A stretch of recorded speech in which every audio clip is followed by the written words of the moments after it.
মহাদেব মনে মনে ভাবছে যে আমি যাচ্ছি কমল কাননে, এই কথাটা পার্বতী জানলই বা কি করে। ঠিক ওই বেটা নারদের কাজ, ওই বেটা নারদের ঠিকই পার্বতীকে লাগিয়ে দিয়েছে। তা না হলে পার্বতী কিভাবে জানতে পেল?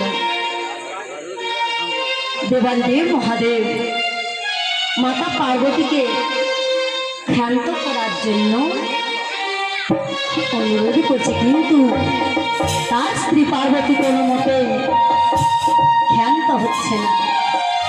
বলে, না না, আজ আমি তোমার কোনো কথাই শুনবো না, কোনো কথাতেই মানবো না।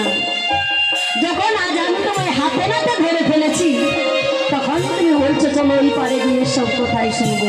এতদিন তো তুমি বলোনি, আজ আমি তাই তোমার কোনো কথাই শুনবো না। নৌকা বাইতে বাইতে বাইতে বাইতে নদীর ওই পারে গিয়ে পৌঁছেছে। আর নদীর ওপারে গিয়ে দেবাদিদেব মহাদেব এবং মাতা পার্বতী এক কদম্ব বৃক্ষের তলাতে বসে বিশ্রাম করছে। এমন সময় দেবাদিদেব মহাদেব যোগমায়া কাল নিদ্রাকে স্মরণ করলেন।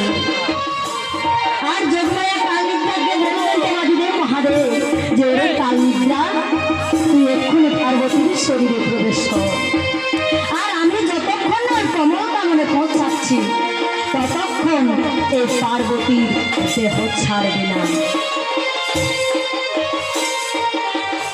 যোগমায়া কাল নিদ্রায় ঘুমে আচ্ছন্ন হয়ে পড়েছেন মাতা পার্বতী।